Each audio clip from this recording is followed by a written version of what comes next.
How many of you believe that the way you think has some effect on your life? How much do you believe you can consciously create your future? Hi everyone, I'm Haruko from Love the Way Art. Today I'm going to talk about how we can positively shape our future destiny. More precisely, I'm going to talk about the most basic and scientifically proven way in which we can pave the way for our own future to achieve our goals. This way can be applied to all areas of our life, whether it is athletic challenges, academic challenges, starting a new business, or improving health. But how exactly you achieve the goals of your ambition, what's the step, and how do you master it? So let's dive in. Well, we all know that whatever you want to achieve in your life, it's very important to have a clear vision. Of course, having a vision doesn't mean that such goals can be achieved automatically. There's more, a lot more to it to get where you want to go. But nonetheless, having a vision is not merely a pep talk. It is a very important element of creating our future destiny. Great people in history, Nelson Mandela, Henry Ford, or Maya Angelou, all had such a vision. Although they may not have been able to see it or articulate it, the vision in their head was so clear and alive that they began to live as if it was actually happening now. How did they do it? Dr. Joe Dispenza, neuroscientist, says, quote, "Instead of following the well-worn ingrained habits of thinking that lead to the same emotions and the same actions, they put the new thoughts and ideas in their brain to actually change the way they think, feel, and act." Unquote. This is very interesting, and I'm very excited to share what I've learned from studying neuroscience and about the power of the brain and how we can use that power to change our lives and achieve our goals. When you say you have a vision and want to achieve certain goals, that usually means that you aren't satisfied with yourself or your current situation, and you want to change your personal reality or improve the situation. So, first, it's very important to understand what makes us who we are, what characterizes our unique personality and define our identity, so that we can engage with the agency to discover what needs to be changed and how to change it, so as to grow and move toward becoming the very person we want to become in the future. Well, many of us equate who we are with our accomplishments, such as educational achievement, titles, and position we currently hold at work, or how other people might view us. And that's a very important part of who we are. What helps us become who we are today. Whether or not we are satisfied with it is another question.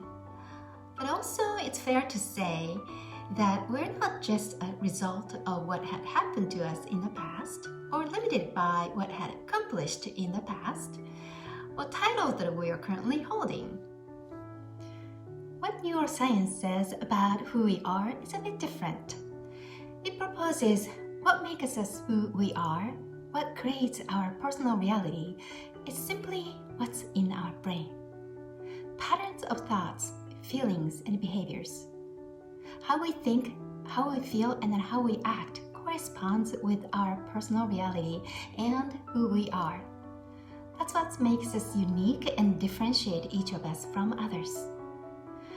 According to this approach, if we want to have a new personal reality, if we want to become what we hold in our vision, or if we want to achieve something like becoming a doctor, starting your own business, or running a marathon, or whatever it might be, then on a fundamental level, we would have to change the thoughts and feelings and behaviors in our brain. We'd have to have a different kinds of thoughts, feelings, and behaviors that portray the new reality. You know, you cannot be a business owner if you cling to the same thinkings or mentality of being an employee and then act like an employee. Now, when we have our thoughts in our head or when emotions arise in our mind, according to neuroscience, it's a chemical reaction in our brain where neurons are firing in a certain patterns. Neurons are releasing neurotransmitters to send electrical signals to other neurons for the formation of thoughts. When we are having the same thoughts, performing the same action, living in the same experience that produce the same emotions, neurons in our brains fire and wire in the same sequences, same patterns, and the same combinations, says Dr. Dispenza. And by repeating the same things over and over again, our brain is conditioned not only to memorize these patterns of same thinking and behaviors where habits are developed, but also to stay in a certain state of mind that creates a default program that runs on autopilot, which is called the subconscious mind. It is said that almost all our brain activity is occurring at the subconscious level. 95% of our action of adult is a set of memorized behaviors, a set of emotional reactions, beliefs, perceptions, and attitudes that run on autopilot.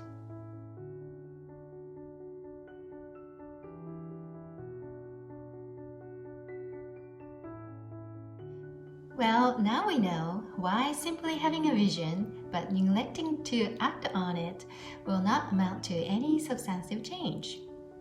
No matter how big our vision might be, if we neglect this fact of brain science and live our life on autopilot, repeating the same things over and over again, nothing will change.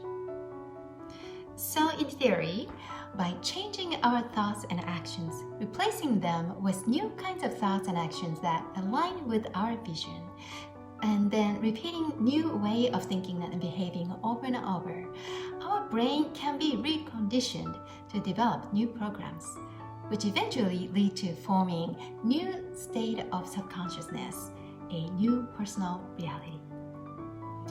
The next question would be then, how exactly we can change our thoughts and feelings and actions and stay the course long enough to re-establish the new habits.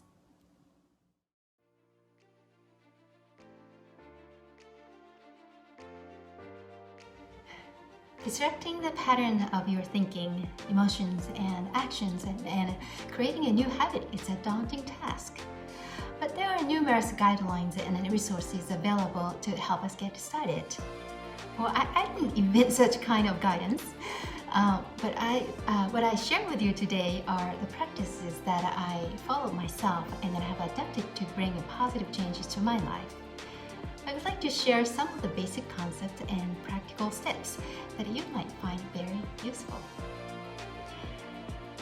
Number 1, practice meditation.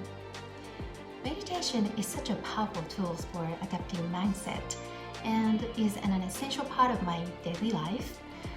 While there are various styles and purposes of meditation, one of the core purposes of practicing meditation is to stay focused on the present moment and try to get in touch with your consciousness.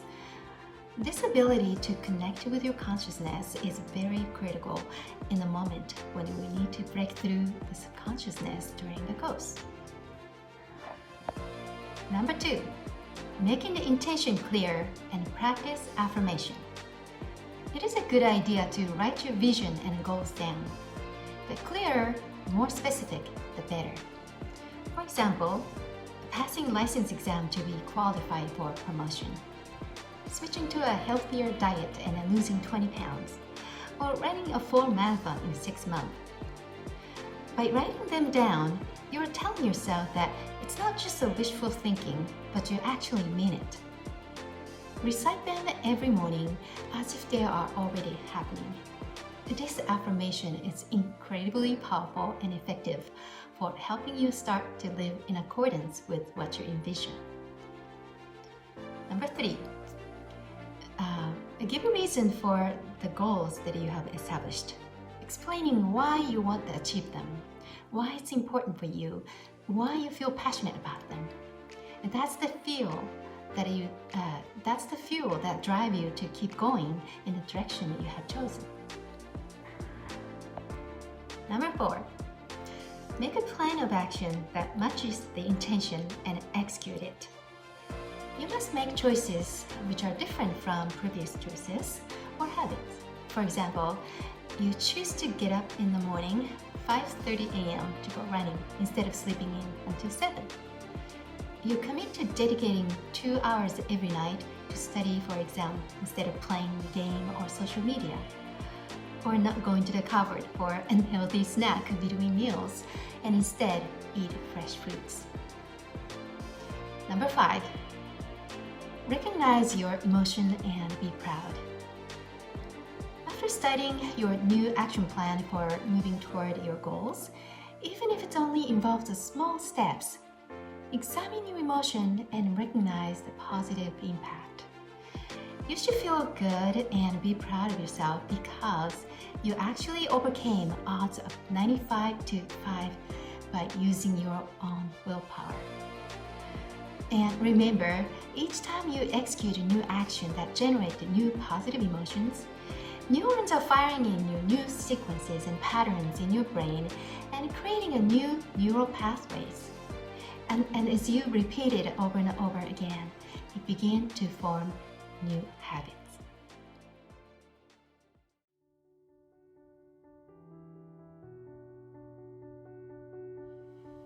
Well, of course, it is easier said than done. According to a 2009 study published in the European Journal of Social Psychology, on average, it takes 66 days for a new behavior to become automatic. If everyone can go through the 5 steps that I described with no difficulties and stick with it for 66 days, then we will be seeing more happier and more successful people. The hardest part, I think, is not to fall back into the old habit when you're hit by an urge, because that urge is extremely strong. You feel comfortable, natural, and then you're autopilot. It's almost impossible not to fall back into those old habits of thinking and acting. You'll be hit by urge to play games because your brain surges stimulus hormones that make you crave for the excitement. Without even thinking, you'll be opening the cupboard, not because you are hungry, but because you are emotionally attached to the actions of snacking, which will give you pleasure and comfort. Letting go of those urges and disrupting the patterns and habits is an enormous task. The key is staying ahead of game, being prepared, and knowing what to do when those urges come up. And you know they will.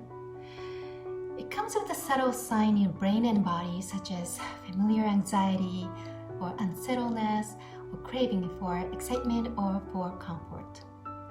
When you recognize those signs are showing up, there's no magic solution for how to manage them. But here's an example of strategies for handling them. Pause for a moment. Take a few big breaths to connect yourself with the consciousness as you practice in a meditation, and give it thoughts like, yes, I know those feelings. I've been there. I've been blindly following them, but that's an old version of me. I've been upgrading myself by responding with a new set of actions simply because the old habits was not deserving of me. I've been stuck in there for long enough, and I'm not going to go back to the same place again. I'm not going to make any excuse, and then I will take full responsibility for my future. I will use the power of my consciousness to let it go and choose different actions, leaving old habits behind.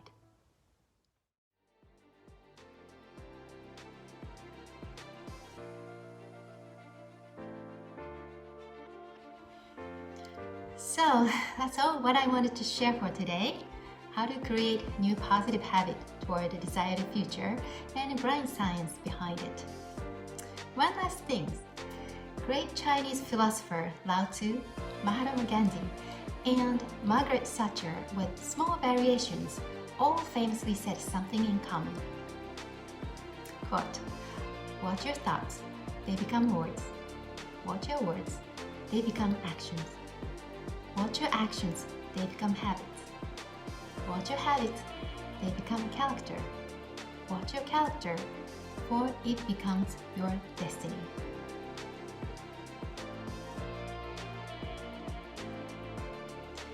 Thank you for watching. I wish you the best on your journey toward your goals and the future destination. See you next time.